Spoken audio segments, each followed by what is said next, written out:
touchline to then play as an attacking midfielder more centrally. All of a sudden he needs a 360 radius of everything going around him. Normally they're used to a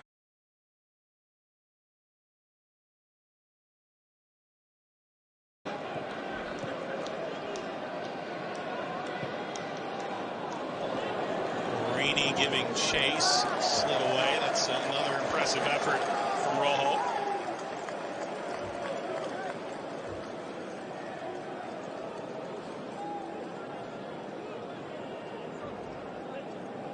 The Argentine a bit points last year an afterthought.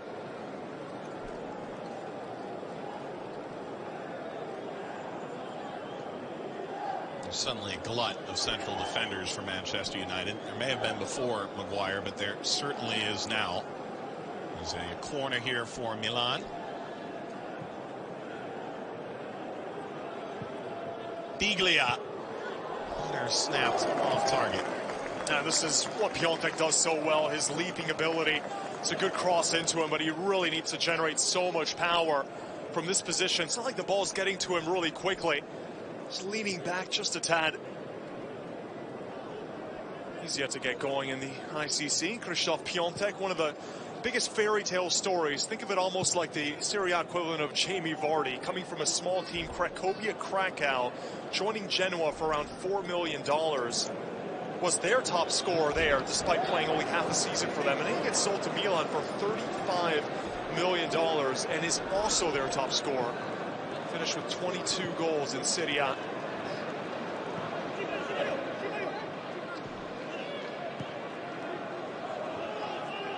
That is some awe-inspiring business, though, isn't it? Absolutely. For Genoa, that was a club record transfer.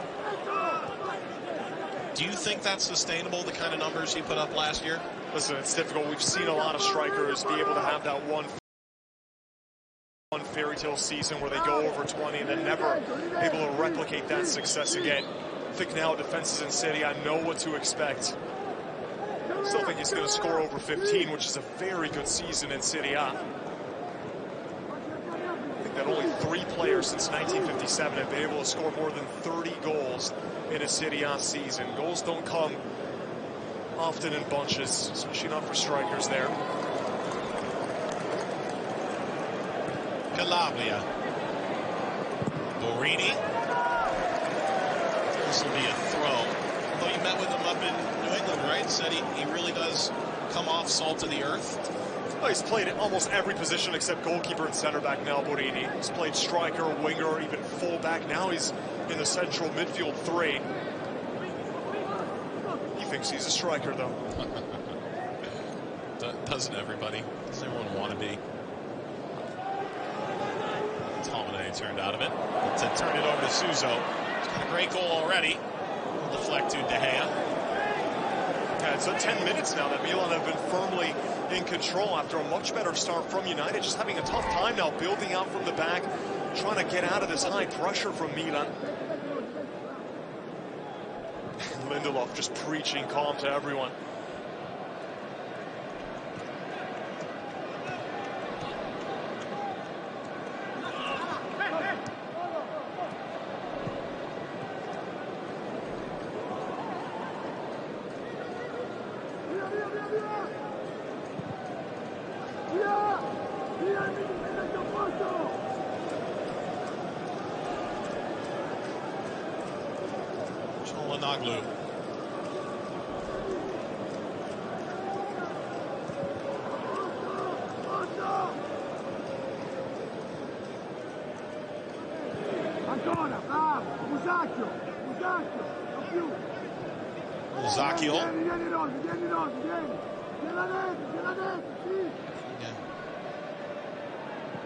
Out of the back. And Gianpaolo there barking out orders. He's trying to get his center backs to be exactly in the position where he wants them to be able to receive the ball and have plenty of space to then pick out their next pass.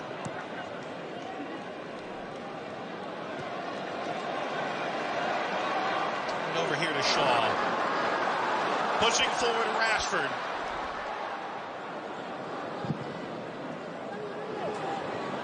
And Calabria needs help. Good job from Castillo putting the double team there on Rashford. if it's one-on-one, Rashford is almost always going to beat Calabria, certainly with pace.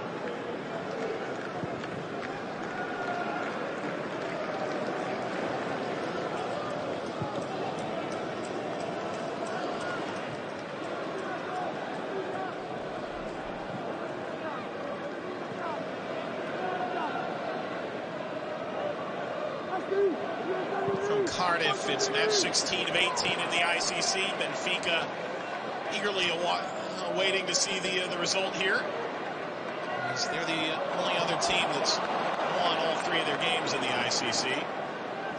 So Manchester United needs 3 to take the trophy.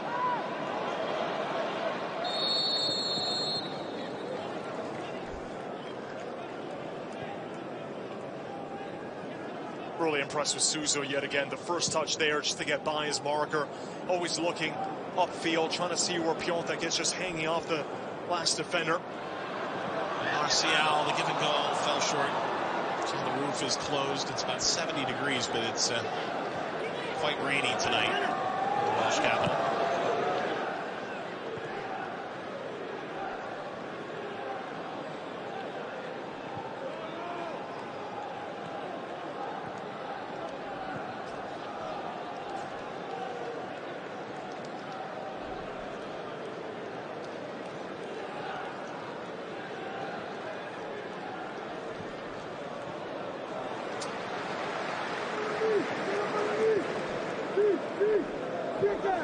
Tomine.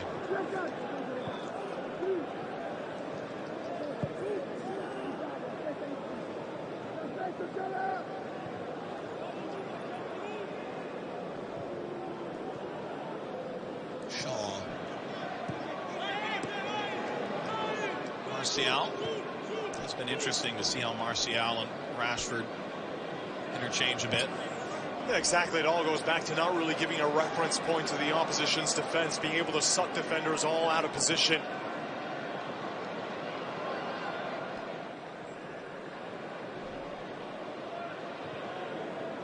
Shaw. Tell Martial. Mata. Shaw. Good chance here. McTominay. Quickly, can Milan get the other way? Çalhanoğlu. His name is a broadcaster's very favorite on the roster. What's funny is that he actually told us how to pronounce his last name, and that only led to more confusion because it was a hybrid between a soft G and a hard G.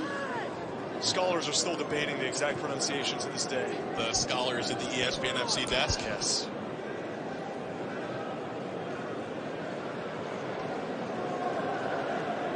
What have you decided? I'm still on the fence. You have it on tape, right?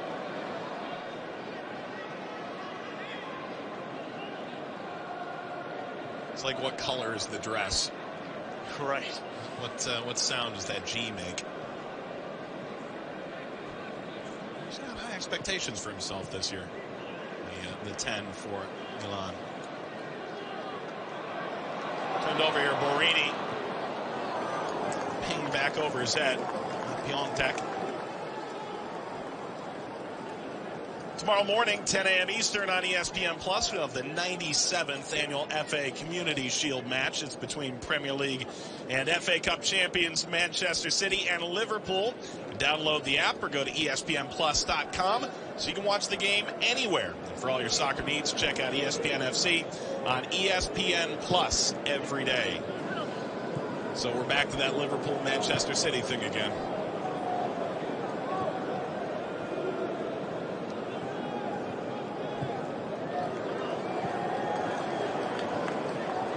It's become a meme of sorts. Liverpool's largely decided to stand put this year.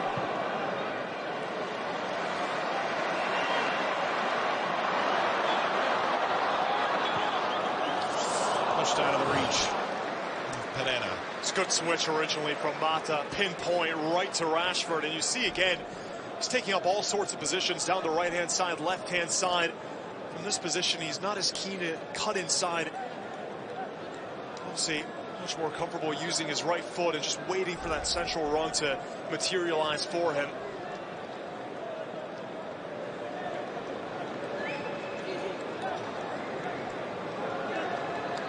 best keepers in Europe, and he is even bigger in real life. He's about 6'7", I'd say. They say 6'5", but there's absolutely no way. Really excels at those reflex saves. He's improved every facet of his game every single season. To think that at his age, at 20 years old, he's going into his 5th full season as a starter. It's absolutely incredible. You talk about a guy who's debuting in the league at 16, 17 years old at a major club. The expectations have only gotten bigger, and it seems like he's matched those expectations. Suso, diving header. He missed it, but De Gea did not. Piontek tried to spear that home. It's another pearl here from Suso. On his left, he sees the run of Piontek, who's just trying to get in behind Lindelof. And that's a tough ball for the goalkeeper to deal with. He has to see if there's going to be any touch, but it's awfully close as well to sneaking itself into that far post. What a game so far from the Spaniard. Seen a lot of different shades of him, whether it's been down the middle with his passing ability or trying to go for goal himself. That's a third great opportunity that is created. One of them has gone in goal. The other one nearly. There, he almost set up an assist for Piontek. So the chances are there, is what you're saying.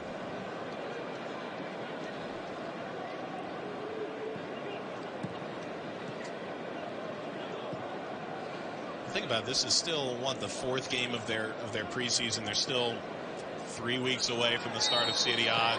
They aren't supposed to be at very top form necessarily, especially with a different manager coming in and really scrambling to adapt to a new formation, new identity as well, asking a lot more of the defense in terms of building up from the back.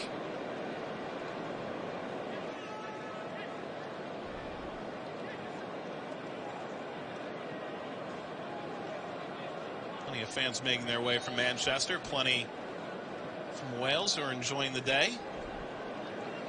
Shut down some of the streets around the stadium in preparation for this. Their massive crowd at the Principality Stadium. Also that 2017 Champions League final. I'm sure many Italian fans would prefer to forget.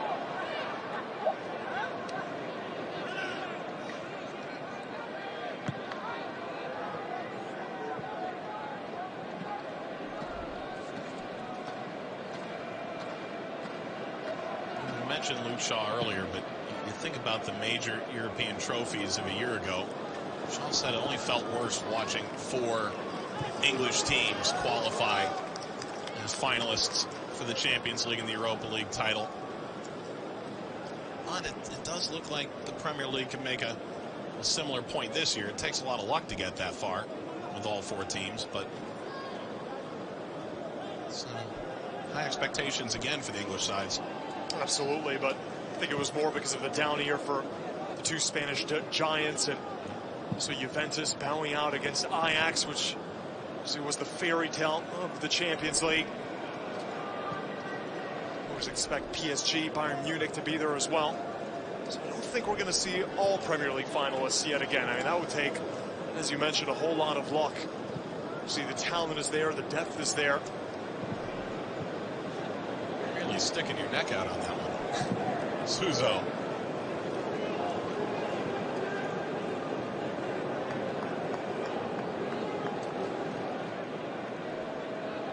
Surely Juventus has to be the most likely to make a deep run in those European tournaments this year. Is there anyone else from the Italian league that stands out? I think realistically Juventus is the one that can actually make a dent in the Champions League from Serie A.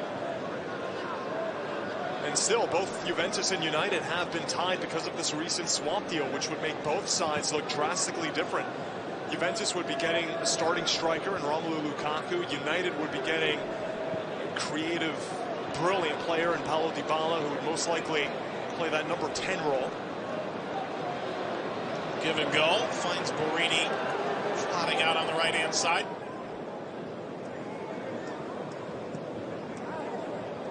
Suso couldn't slip through Calabria. Calabria left a little space out there, which Rashford is more than eager to take on.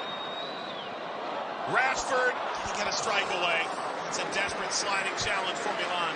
Great idea, though, from Martial. The back heel, knowing that Rashford was going to cut inside, it nearly worked out to perfection. It was actually Davide Calabria that tracked back all the way and made that sliding challenge to prevent Rashford from getting the ball just on the edge of the box.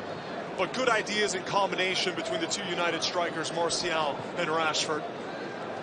Ken, it's that electrifying pace. Anytime that Milan unit goes higher up the pitch, near the halfway line, it could really spell trouble if United get the ball back. All they need to do is ping it down the pitch. And Piontek. De Gea's come out. He stood him up. And a swipe there by De Gea. Lifted up Borini. Thought there might be a chance that Piontek tried to chip De Gea, but he looked at the goalkeeper, and De Gea stood tall, stood his ground, didn't go to ground. Calabria.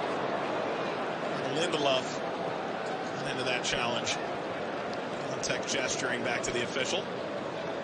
That's a really tight position. And right here, he's hoping that De Gea goes to ground. He stays tall, and that's why Piontek doesn't try to chip him. He cuts it back, and that effort was going to go on target, but De Gea doing really well.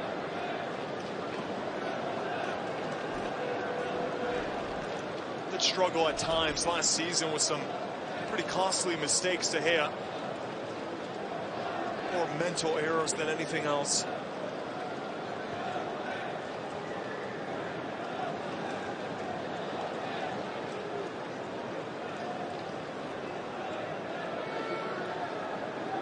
One minute of added time in Cardiff before the halftime break. Coming up at halftime, we'll show you the best of the ICC so far. The Madrid derby certainly turned some heads. Atletico blowout win over Madrid.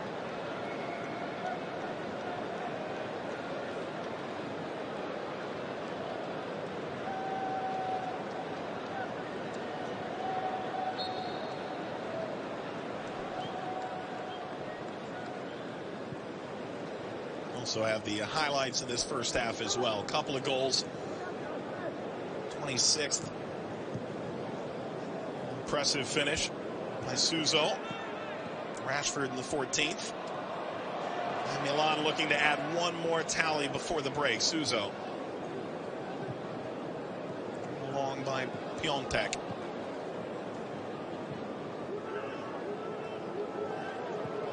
Lindelof.